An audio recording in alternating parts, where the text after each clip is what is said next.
ጤና ይስጥልኝ እንደምን አላችሁ? 2 ዓመታት ሊደፍን የተቃረበው የአማራ ክልል የትጥቅ ግጭት ባለፉት ሳምንታት መባባሱን ነዋሪዎች ይናገራሉ።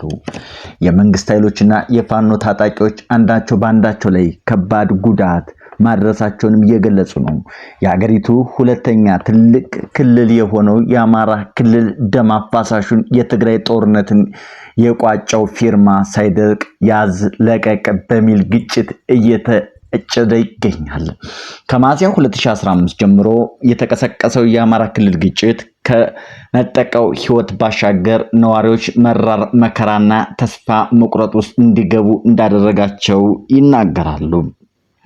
የሰብአዊ መብት ድርጅቶች በክልሉ ውስጥ ከባድ ግጭት በሲቪሎች ላይ የሚፈጸሙ ጥቃቶች ከህግ ውጭ እስራት፣ አስገድዶ ስወራ፣ የንብረት ውድመትና ዘረፋ እንደሚፈጸም ይገልጻሉ።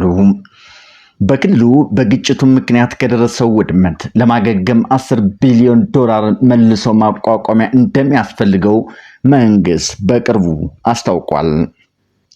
ምንም እንኳን ለ10 ወራት የዘለቀው የአስቸኳይ ጊዜ አዋጅ ግንቦት 28 2016 ዓ.ም ቢያበቃም ክልሉ በህግ ባልተራዘመ የአስቸኳይ ጊዜ አዋጅ ዲፋክቶ ስቴት ኦፍ ኢመርጀንሲ ስር እንደሚገኝ ባለሙያዎች ለቢቢሲ ተናግረዋል። ስማቸው እንዳይገለጽ የጠየቁ የሰብአዊ መብት ባለሙያ የክልሉን ቀውስ ሲገልጹ ዘርፈ ብዙና ውስብስብ ይሉታል። በክልሉ የዕለት ተዕለትና ማህበራዊ እንቅስቃሴ የተገደበ ሲሆን የትምህርትና የሕክምና አገልግሎቶች መስተጓጎልን ጨምሮ ማህበረሰቡ ለስጋት ኑሮውን እየገፋ ተገዷል። ባለፉት 6 ወራት 148 እናቶች ከወሊድ ጋር በተያያዘ እንዲሁም 7 ሰዎች ደግሞ በወባ በሽታ ህይወታቸው ማለፉን የክልሉ መንግስት አስታውቋል። 4.2 ሚሊዮን ተማሪዎች ወይም 60% የክልሉ ተማሪዎች ከትምህርት ገበታ የራቁ ሲሆን ወላጆች ልጆቻቸውን ወደ ትምህርት ቤት እንዲልኩ የገንዘብ ቅጣት እንዲጫንባቸው ይናገራሉ።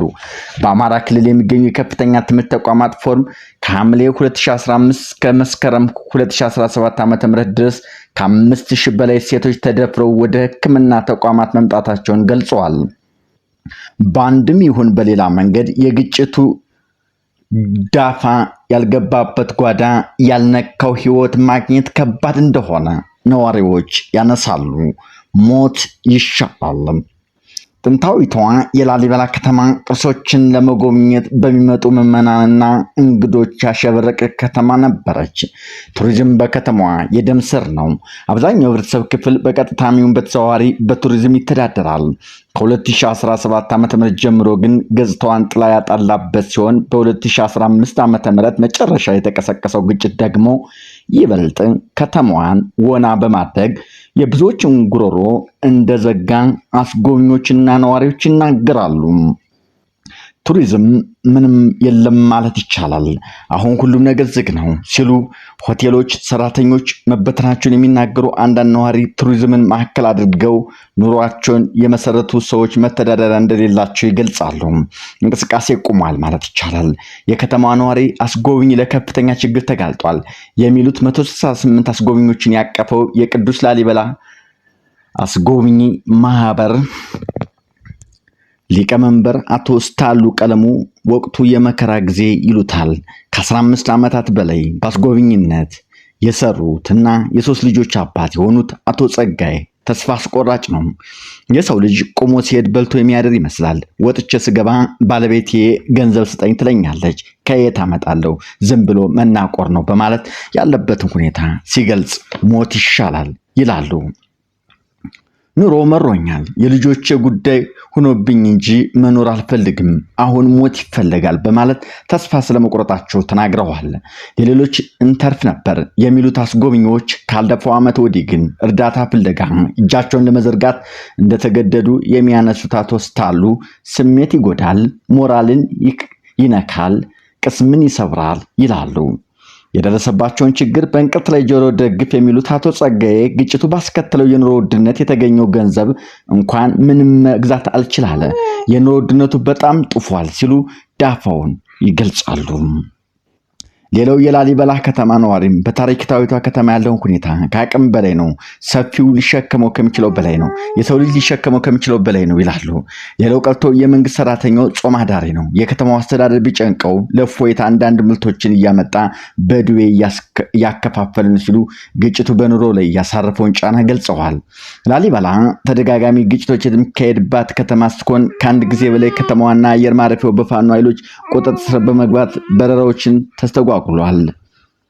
የከተማዋ ዋነኛ መለያ የሆኑት አብያተ ክርስቲያናት በከባድ መሳሪያ ንዝረትና ፍንጣሪ ስጋት እንደደረሰባቸው የሃይማኖት አባቶች ለቢቢሲ ተናግረዋል። ላሊበላ ከተማ ከኑሮ መሰረቱ አንጻር የባሰ ሆነ እንጂ በሁሉም የክልል አካባቢዎች ኑሮ መራር እንደሆነ ይናገራሉ። ጥር 2016 ዓ.ም በመንግስት ኃይሎች የጅምላ ግድያና በተፈጸመባት መራዊ ከተማ ነዋሪ የሆኑ የቤተክርስቲያን አገልጋይ ወርሃዊ ደሞዛቸው 3000 ብር መሆኑን በመግለጽ ለመኖር እየተንገዳገድን ነው ይላሉ።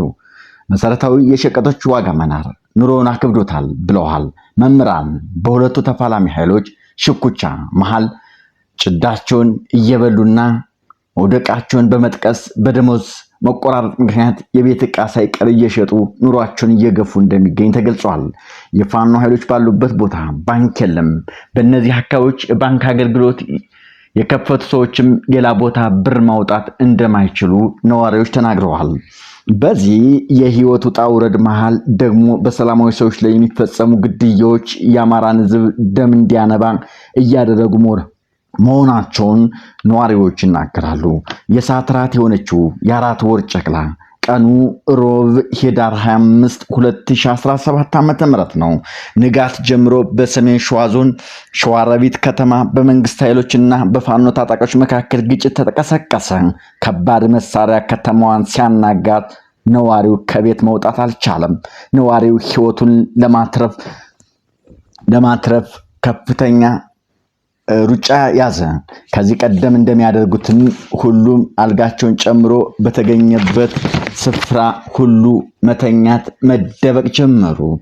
5 አባላት ያሉት የአቶ ደመቀ ቤተሰብ ይህንኑ ነው ያደረገው።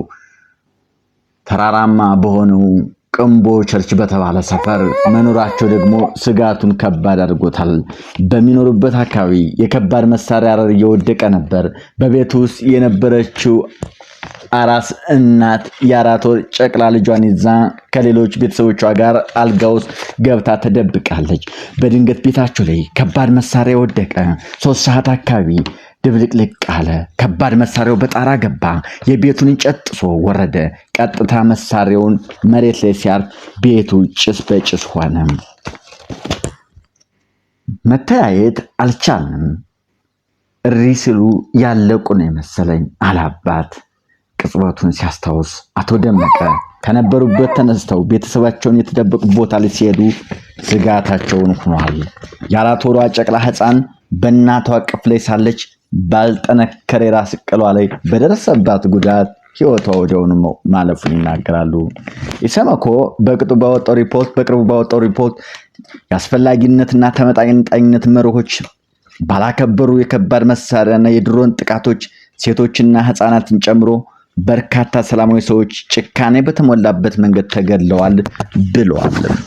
የፋኖ ኃይሎች ጥቃት መፈጸም ከወጡ በኋላ በመንግስት ኃይሎች የሚደርሱት የበቀል በትር አካባቢ ላይ ያገኙትን መግደል፣ መጨፍጨፍ ነው ብለዋል።